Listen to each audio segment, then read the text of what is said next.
Dernièrement, nous avons été témoins d'un phénomène surprenant et remarquable.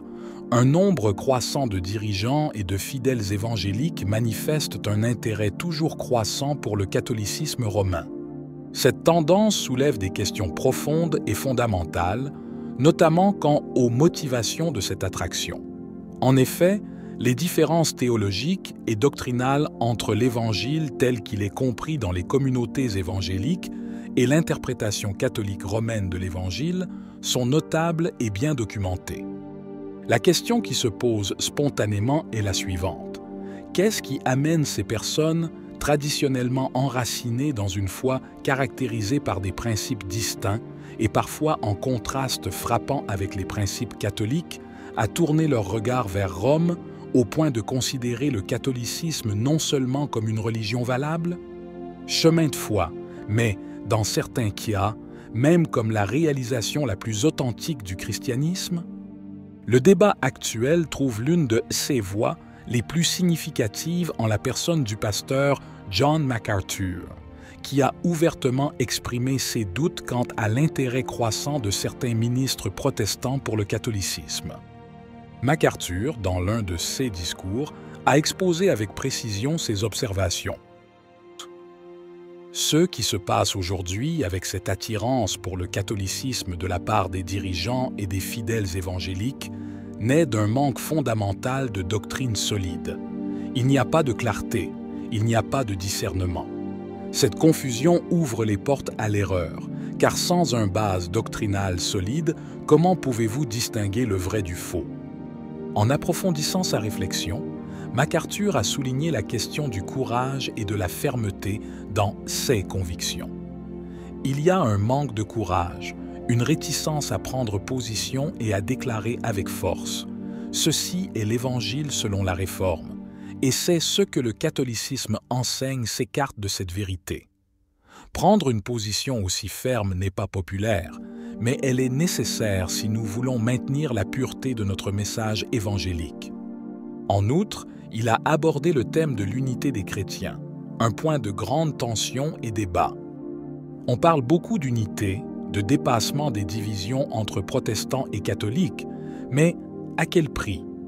La pression vers une apparente unité qui ignore les profondes différences théologiques pousse certains à considérer le catholicisme comme une voie alternative légitime, presque qu'il n'y avait aucune différence avec le vrai christianisme évangélique. C'est une fausse unité, basée davantage sur la commodité que sur la vérité. À travers ces déclarations directes, MacArthur formule une critique mordante, non seulement de l'orientation prise par certains au sein du monde protestant, mais il lance également un avertissement plus large sur le risque de compromis doctrinaux au nom d'un œcuménisme superficiel. Pourtant, il est important de reconnaître que ces paroles reflètent une interprétation spécifique du christianisme et ne représentent pas nécessairement la seule manière de comprendre les relations interconfessionnelles.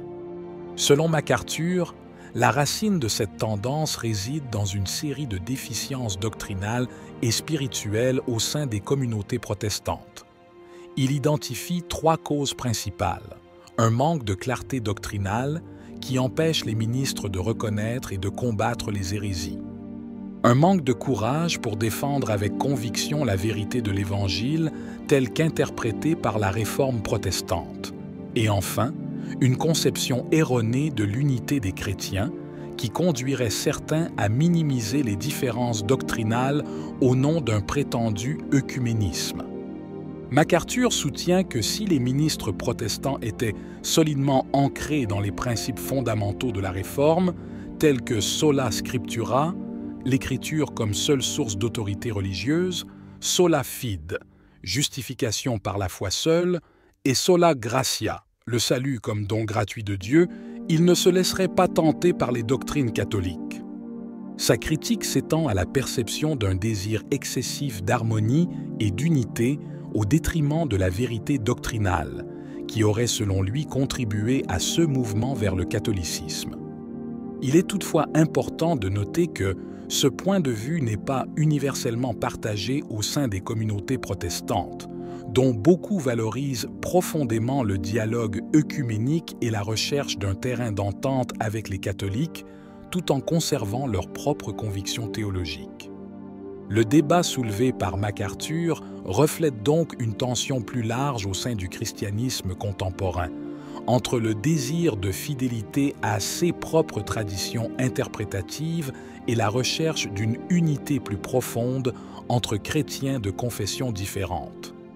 La vision exprimée par le pasteur John MacArthur a suscité de nombreuses réactions au sein de la communauté des fidèles, soulignant la profonde division entre les différentes interprétations de l'Évangile. C. S. Sproul, qui établissent une distinction claire entre ceux qu'il appelle le vrai évangile et le faux évangile du catholicisme, ont soulevé d'importantes questions sur le dialogue et l'unité entre les confessions chrétiennes. Au fil des années, une transformation significative s'est produite dans la manière dont les fidèles abordent le dialogue interreligieux. Autrefois caractérisé par des tons de confrontation et une certaine tendance à diaboliser l'autre, la conversation entre les différentes traditions chrétiennes a évolué vers un engagement en faveur d'un dialogue respectueux et constructif. Ce changement témoigne d'une importante maturation de la foi, qui reconnaît désormais la valeur et la richesse que chaque tradition peut apporter au corps tout entier du Christ. La critique de MacArthur, bien qu'elle puisse être considérée comme une défense de la pureté doctrinale, soulève des questions fondamentales sur la charité et l'empathie dans le dialogue théologique. C's Observation, mettant l'accent sur les divisions plutôt que sur les ponts, incite la communauté des croyants à réfléchir à la manière dont l'unité peut être recherchée sans sacrifier des croyances profondément ancrées. Dans ce contexte, l'importance du dialogue interreligieux apparaît clairement, non pas comme un moyen de diluer les croyances, mais comme une reconnaissance du fait que la diversité au sein du christianisme peut être une source de force et d'enrichissement. Le défi consiste à trouver un terrain d'entente qui respecte les différences tout en favorisant une compréhension plus profonde et plus inclusive de la foi chrétienne. Cette évolution dans le dialogue et la compréhension mutuelle est un signe de maturité spirituelle qui invite les fidèles de toutes les traditions à considérer l'autre non pas comme un ennemi, mais comme un compagnon sur le chemin de la foi. En fin de compte, le chemin vers une foi plus mature et plus inclusive n'est pas simple, mais il est plein de promesses pour ceux qui sont prêts à l'entreprendre, en reconnaissant que la diversité n'est pas une menace, mais une opportunité de grandir ensemble vers une compréhension plus complète de l'Évangile du Christ. Au centre du débat suscité par les déclarations du pasteur John MacArthur se trouve une critique ciblée des ministres protestants qui se rapprochent du catholicisme, identifiable par 3 accusations principales: un prétendu manque de clarté doctrinale, un manque de courage généralisé et une aspiration incomprise à l'unité des chrétiens. Une analyse minutieuse de ces critiques, comparée aux expériences de ceux qui ont suivi le chemin vers le catholicisme, révèle des facettes importantes du débat. La première accusation de MacArthur concerne le manque de clarté doctrinale parmi les protestants, ce qui, selon lui, les rend susceptibles d'être attirés par le catholicisme.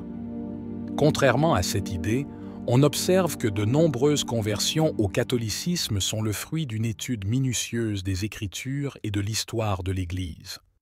La décision d'approcher le catholicisme ne naît pas d'une confusion, mais d'une intense recherche de la vérité, qui trouve des réponses convaincantes dans l'expérience historique et la cohérence doctrinale du catholicisme et dans un chemin de foi enraciné à la fois dans la Bible et dans la tradition continue de l'Église.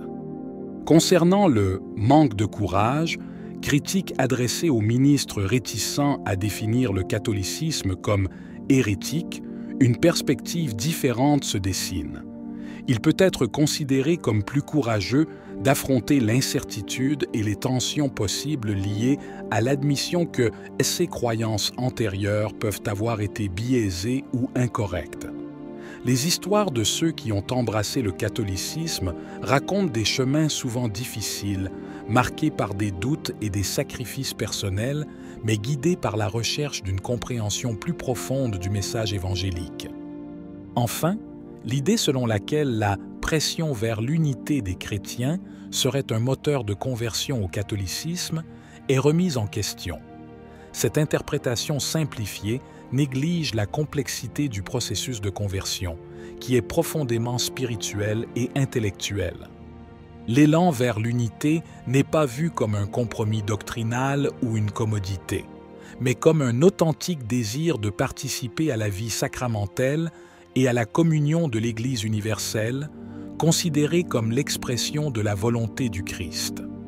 Cette réflexion sur les critiques formulées par MacArthur met en évidence combien derrière ceux qui pourraient être interprétés comme une faiblesse ou un compromis, se cache souvent un chemin profond et sincère de recherche de la vérité. Le passage du protestantisme au catholicisme ne représente pas un abandon de la foi, mais la poursuite d'un chemin vers une compréhension plus riche et plus incarnée de l'Évangile du Christ, éclairé par le témoignage d'une Église qui traverse l'histoire. Qu'en penses-tu? Faites-le nous savoir dans les commentaires ou dites simplement « Amen ». Que Dieu te bénisse